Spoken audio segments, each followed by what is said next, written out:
mengawali presentasi kali ini, saya akan membahas sedikit tentang sejarah Kerajaan Banjar.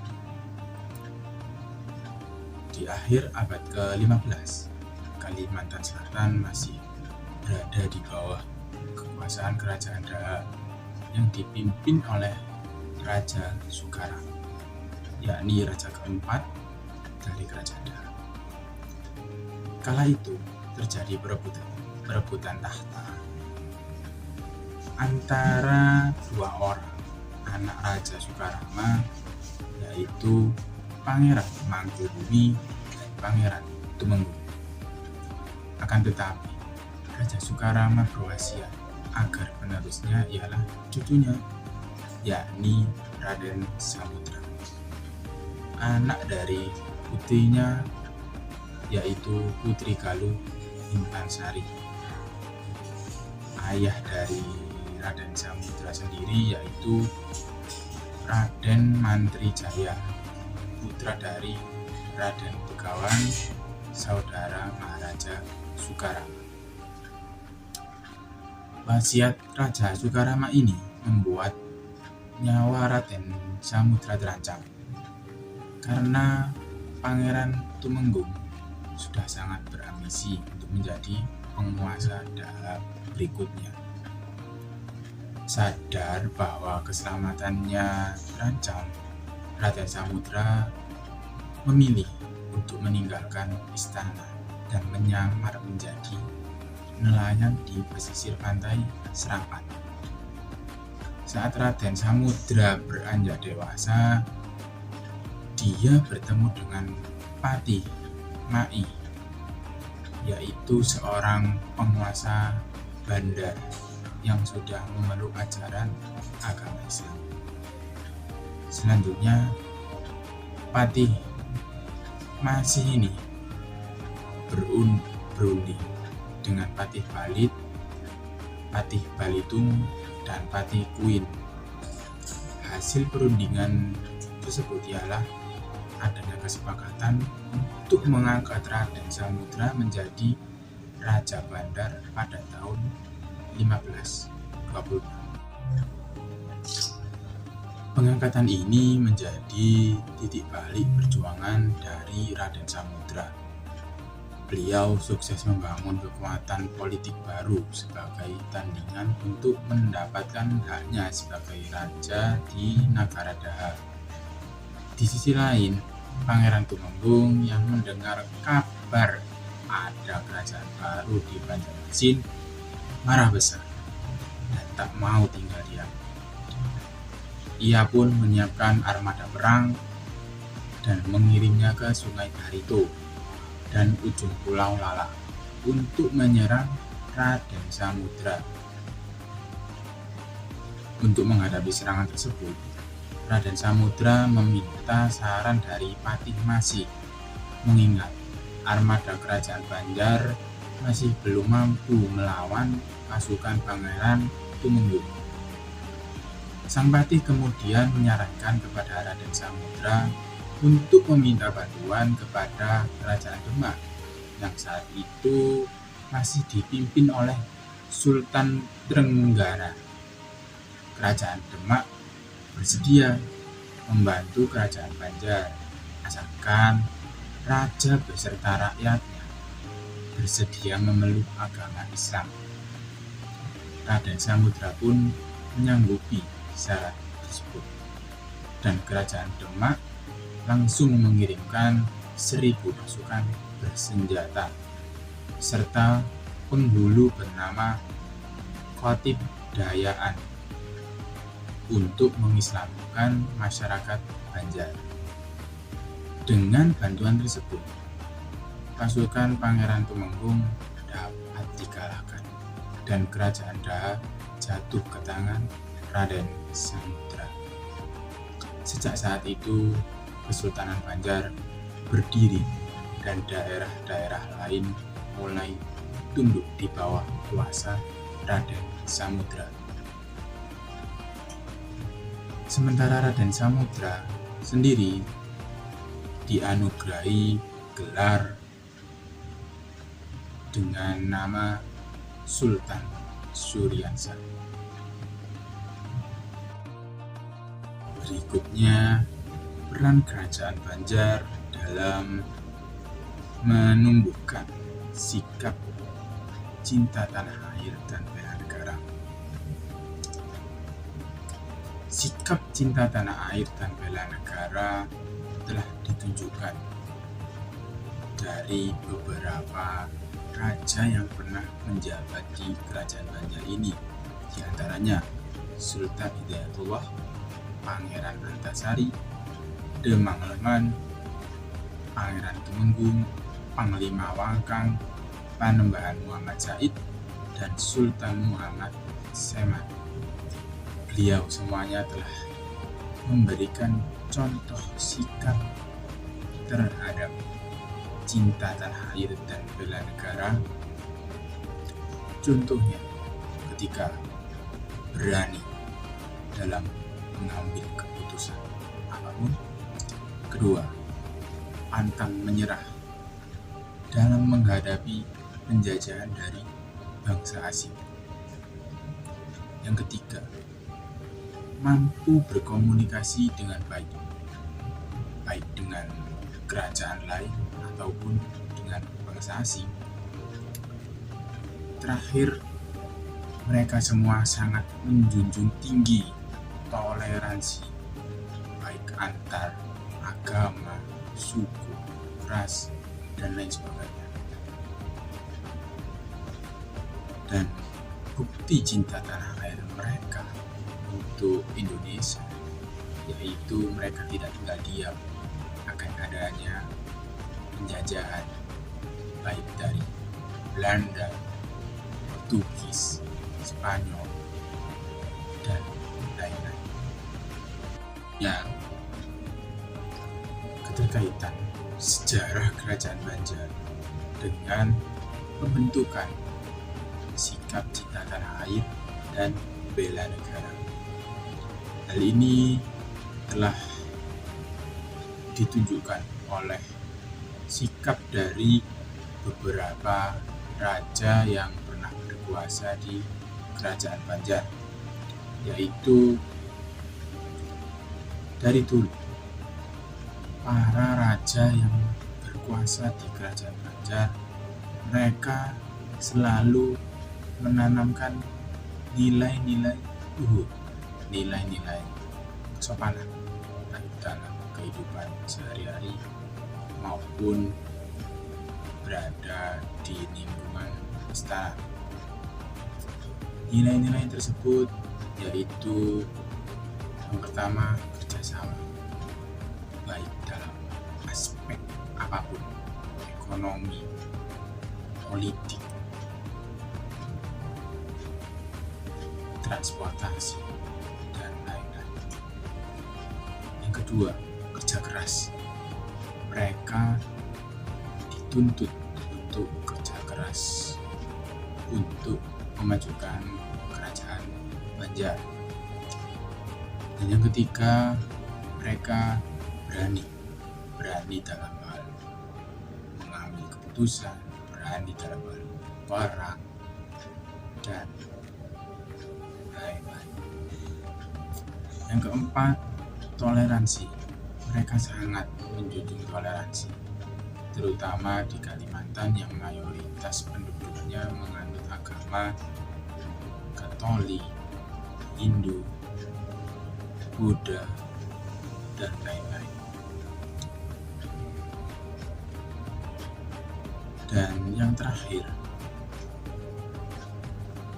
cinta akan tanah air mereka itu ditunjukkan ketika mereka berhasil mengusir penjajahan dari bangsa asing. Mereka saling bekerja sama, saling bergotong royong untuk menghalau, untuk mengusir para bangsa asing agar tidak semakin memecah belah tanah air, yaitu Indonesia. Ini saya akan menyebutkan nama-nama raja dari kerajaan Banjar. Yang pertama, Sultan Suryansyah, bertahta dari tahun 1520 sampai 1556. Yang kedua, Sultan Ahmadullah, bertahta dari tahun 1546 sampai 1570. Yang ketiga, Sultan Hidayatullah, bertahta dari 1570 sampai 1595. Yang keempat, Sultan Musta'in Billah, bertahta dari tahun 1595 sampai 1641. Yang kelima, Sultan Inayatullah, bertahta dari tahun 1641 sampai 1646. Yang keenam, Sultan Saidullah, bertahta dari tahun 1646 sampai 1660. Yang ketujuh, Sultan Yahyatullah, bertahta dari tahun 1660 sampai 1663. Yang kedelapan, Sultan Amrullah Bagus Kasuma, bertahta dari tahun 1663 sampai 1679. Yang kesembilan, Sultan Agung atau Pangeran Suryanata II, bertahta dari tahun 1663 sampai 1679. Yang ke-10, Sultan Amarullah Bagus Kasuma Surya Anggasa Saihila, bertahta dari tahun 1679 sampai 1700. Yang ke-11, Sultan Tahmidullah I, bertahta dari tahun 1700 sampai 1717. Yang ke-12, Panembahan Kasuma Dilaga, bertahta dari tahun 1717 sampai 1730. Yang ke-13, Sultan Ilhamidullah atau Sultan Kuning, yang bertahta dari tahun 1730 sampai 1734. Yang ke-14, Sultan Tamjidullah I, yang bertahta dari 1734 sampai 1759. Yang ke-15, Sultan Muhammadillah, bertahta dari tahun 1759 sampai 1761. Yang ke-16, Sunan Nata Alam atau Pangeran Mangkubumi, bertahta dari tahun 1761 sampai 1801. Yang ke-17, Sultan Sulaiman Al-Mutamidullah, bertahta dari tahun 1801 sampai 1825. Yang ke-18, Sultan Adam Al-Watsik Billah, bertahta dari tahun 1825 sampai 1857. Yang ke-19, Sultan Tamjidullah II, yang bertahta dari tahun 1857 sampai 1859. Yang ke-20, Sultan Hidayatullah Halilillah, bertahta dari tahun 1859 sampai 1862. Yang ke-21, Pangeran Antasari bin Pangeran Mas'ud, bertahta pada tahun 1862. Yang ke-22, Sultan Muhammad Zaman, bertahta dari tahun 1862 sampai 1905. Selanjutnya saya akan menjelaskan sultan yang masyhur di kerajaan Banjar, yaitu Sultan Musta'in Billah. Masa kejayaan Kesultanan Banjar terjadi pada dekade pertama abad ke-17 di bawah pimpinan Sultan Musta'in Billah pada tahun 1595 sampai 1638 Masehi. Pada periode ini, Banjar menjadi bandar perdagangan besar dengan komoditas utamanya terdiri dari lada hitam, madu, rotan, emas, intan, damar, dan kulit binatang. Sultan yang masyhur dari kerajaan Banjar selanjutnya adalah Pangeran Antasari. Beliau dikenal karena keberaniannya melawan penjajah kolonial Belanda. Namanya amat masyhur dalam sejarah kepahlawanan Kalimantan. Ia disebut sebagai pangeran yang gagah, berani, dan tokoh yang berjuang membela tanah airnya. Semboyannya yang memperlihatkan watak kesatriaannya yang terkenal yaitu haram menyerah, wajah sampai ke puting, cara menyerah tabah sampai akhir. Strategi pengembangan Islam. Sultan Suryansyah adalah raja pertama yang memeluk Islam dan menjadikannya agama resmi kerajaan. Tetapi hukum Islam belum menyebar pada saat itu, karena pada saat itu belum ada ulama yang mendampingi. Setelah Sultan Tahmidullah II berkuasa, barulah hukum Islam mulai menyebar, terutama setelah Syekh Muhammad Arsyad Al-Banjari datang dari Mekah. Ia sangat disegani oleh Sultan karena kedalaman ilmunya. Kitab Sabilul Mahtadin yang ditulis atas permintaan Sultan yang berkuasa pada saat itu dijadikan pedoman hukum. Dengan kebijakan Syekh Al-Banjari, perlahan-lahan hukum Islam masuk ke kerajaan. Dalam masyarakat Banjar, ajaran fikih dari mazhab Syafi'i sangat berpengaruh, sehingga menjadi hukum adat rakyat. Syekh Al-Banjari juga mengusulkan kepada Sultan untuk membentuk mahkamah syariah, yakni suatu lembaga pengadilan agama yang dipimpin oleh seorang mufti sebagai ketua hakim tertinggi pengawas pengadilan umum dan penyebaran Islam di Kalimantan. Juga dikenal peranan seorang ulama yang bernama Khatib Dayan. Ia adalah seorang utusan dari Jawa, tepatnya kerajaan Demak. Tujuan Sultan Demak mengirimnya adalah untuk mengislamkan orang Banjar. Peranan kerajaan awal Islam. Proses Islamisasi kerajaan Banjar banyak dipengaruhi oleh kerajaan Demak karena bantuannya dalam perang melawan kerajaan Dahak. Atas kemenangannya itulah kerajaan Banjar kemudian memeluk agama Islam karena adanya kesepakatan dengan kerajaan Demak. Faktor lain proses Islamisasi pada kerajaan Banjar adalah adanya dukungan dari para petinggi di kerajaan Banjar dan juga masuknya para pedagang muslim disertai dengan dakwah, yakni melalui berdagang, pernikahan, dan pendidikan. Awal mula Islam di kerajaan Banjar hanya terdiri dari golongan kaum minoritas, yakni dipeluk dari kalangan etnis Melayu, sedangkan dari etnis Dayak sendiri berjalan lamban. Penerapan Islam pertama di kerajaan Banjar terbatas pada pengucapan kalimat syahadah saja dan belum ditindaklanjuti pada penerapan atau pengamalan ajaran agama Islam dalam kehidupan sehari-hari. Namun, sejak kedatangan para ulama Islam, perkembangan Islam mengalami banyak perubahan. Ulama-ulama Islam yang telah banyak memberikan pengaruhnya terhadap Islamisasi di kerajaan Banjar Kalimantan adalah Syekh Arsyad Al-Banjari, Syekh Muhammad Nafis bin Idris Al-Banjar, dan Syekh Abdul Hamid Abulung, dan membuat sebagian besar masyarakat Kalimantan memeluk agama Islam. Masa kejayaan. Kerajaan Banjar mengalami masa kejayaan pada abad ke-17, yaitu pada masa pemerintahan Sultan Musta'in Billah, Sultan Ianatullah, dan Sultan Saidullah. Dengan lada sebagai komoditas dagang, kerajaan Banjar juga mendapatkan keuntungan besar karena daerah barat daya, tenggara, dan timur Kalimantan membayar upeti kepada mereka.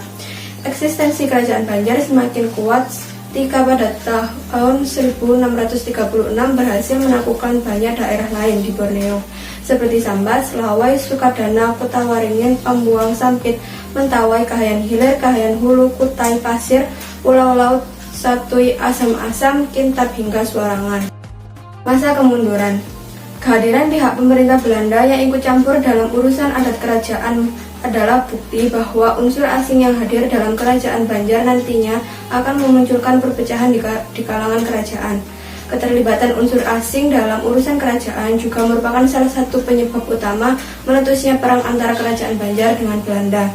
Kerajaan Banjar runtuh pada saat berakhirnya Perang Banjar pada tahun 1905. Raja terakhir kerajaan Banjar adalah Sultan Muhammad Saiman yang meninggal pada saat melakukan pertempuran dengan Belanda di Puruk Jahu. Setelah dikalahkannya Sultan Muhammad Saiman, praktik seluruh wilayah kerajaan Banjar jatuh ke tangan Belanda dan kerajaan Banjar runtuh.